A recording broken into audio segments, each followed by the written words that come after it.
La ville où on se trouve, qui s'appelle Ville de Laval, est créée en 1965 suite à la fusion de 14 municipalités distinctes, certaines un peu plus développées que d'autres, mais il y avait de très, très sérieux problèmes de développement sur l'ensemble de l'île Jésus. Et donc, le gouvernement du Québec va forcer la fusion des 14 municipalités pour qu'il y en ait une seule dorénavant sur ce territoire-là.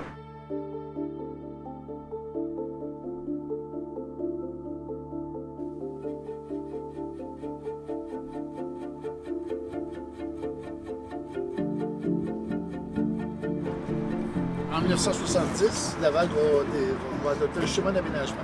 Et dans le schéma d'aménagement de 1970, on prévoit qu'en 2000, il va y avoir 1 million d'habitants et que l'île va être urbanisée complètement. À l'époque où on adopte ce plan-là, il y a des petits sous-centres qui sont des anciens villages dispersés sur l'île. Et là, on décide qu'il va y avoir un centre-ville à Laval. Et là, maintenant, là, ce qu'on appelle le centre-ville de Laval, en fait, c'est une centralité de banlieue. C'est pas un vrai centre-ville au sens urbain du terme. Un des problèmes que vit Laval présentement, c'est que ça devient tellement dense que pour beaucoup de gens qui veulent vivre en banlieue, c'est déjà plus une banlieue. Et donc, les gens vont habiter encore plus loin. Ce qui est le principe même de l'étalement urbain, c'est que la banlieue, quand elle se transforme, elle fait fuir les banlieusards qui vont s'installer encore plus loin. Mais quand on regarde des photos satellitaires, les photos de Google Earth, on réalise à quel point l'automobile est omniprésente ici. Il n'y a rien qui peut se faire sans automobile. Le design urbain est d'une pauvreté épouvantable. Je pense qu'on en a pour des décennies avant qu'il y ait des progrès, tellement l'automobile est non seulement omniprésente, mais elle est indispensable. On a beau se faire désaccroire, on ne peut pas fonctionner dans ce genre d'environnement-là sans automobile. C'est-à-dire que pour chaque automobile dans la région de Montréal, il y aurait 8 cases de stationnement. Comme il y a 3 millions d'automobiles dans la région de Montréal, si toutes les cases de stationnement, on les installait sur l'île Jésus, ça prendrait une demi-île Jésus de plus pour les mettre. En règle générale, on présente le développement de la banlieue après la Deuxième Guerre mondiale. On a toujours l'image d'une tache d'huile, comme si à partir de la ville-centre, les banlieues s'étalaient dans l'espace et comme s'il y avait juste un phénomène de recul de l'agriculture au fur et à mesure où les banlieues s'étalent. Et ça, c'est la représentation la plus fréquente du phénomène de développement des banlieues. La rivière des Prairies, c'était une rivière où il y avait des rapides extrêmement importants avant la construction de la centrale hydroélectrique en 1930. Et ça attirait les gens, c'est-à-dire que c'est un paysage romantique qui attirait les gens. Et entre autres, il va se développer toute une série de grandes institutions religieuses de chaque côté de la rivière. Donc, les communautés religieuses vont acheter des terres agricoles, vont transformer ça en domaine. Et donc, ils vont créer une espèce de momentum qui explique pourquoi on a des tours à condos comme ça. Parce que ce secteur-là, contrairement à ce qu'on vient de voir en arrière, a été détaché par cette appropriation par les communautés religieuses qui recherchaient un paysage de qualité. C'était des résidences de campagne. Et automatiquement, ça change le statut du lieu. Et donc, quand la banlieue arrive, bien, elle doit composer avec, dans ce cas-ci, des valeurs très, très élevées. La raison pour laquelle ça s'est développé ici, c'est qu'il y avait un tramway à Montréal, jusque sur le bord de la rivière des Prairies. Les gens traversaient à pied parce qu'ils pouvaient venir s'acheter des terrains ici qui coûtaient presque rien, parce qu'il n'y avait pas de service et tout ça. Donc, les gens qui avaient les terrains les vendaient pour presque rien. Puis là, ils pouvaient essayer de se construire un habitat à peu près raisonnable. Mais c'est le tramway qui a amené les gens ici. Très tôt, il y a d'autres types de banlieues qui se mettent en place. C'est notamment ce qu'on appelle chaque temps. C'est de l'autoconstruction. Les gens construisent eux-mêmes. Il n'y a pas d'égout, il n'y a pas d'aqueduc. C'est vraiment du bidonville.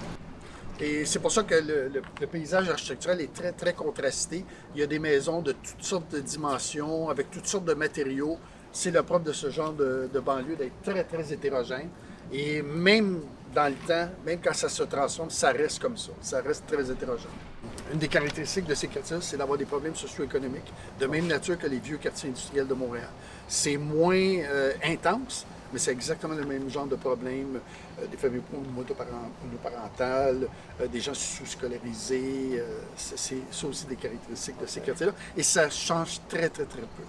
Il y a beaucoup de petites manufactures, des réparateurs d'automobiles, des constructeurs, des entrepreneurs de toutes sortes. Et c'est mêlé dans le tissu. Et c'était le propre de ce genre de banlieue-là, où tu avais un mix entre les activités de type industriel et les résidences. Et d'ailleurs, quand le métro a ouvert à la ville, on supposait que la transformation se ferait d'elle-même.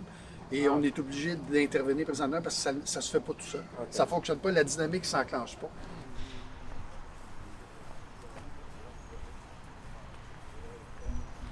Au début des années 1950, c'était une terre agricole qui appartenait à une entreprise de produits laitiers, la compagnie J.J. Joubert.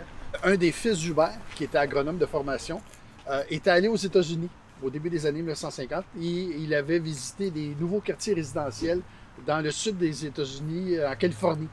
Et il a été emballé par ce qu'il a vu.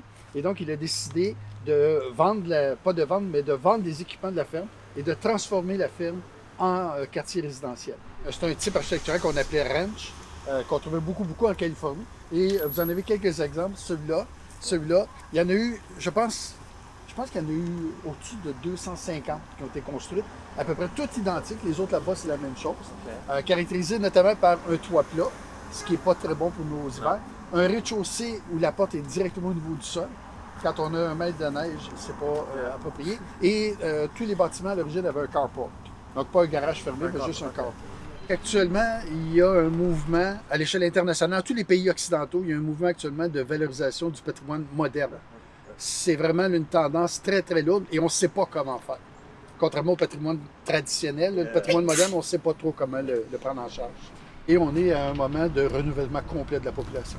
Parce que les familles d'origine, les gens sont à la retraite, sont âgés, plusieurs sont décédés. Donc on est vraiment là, dans la phase de renouvellement. C'est pour ça qu'on les modernise. Okay. C'est les nouveaux arrivants qui modernisent le plus. Les anciens modernisaient à la marge. On changeait les fenêtres, on changeait. Là, vraiment, c'est des changements beaucoup plus importants qui sont faits.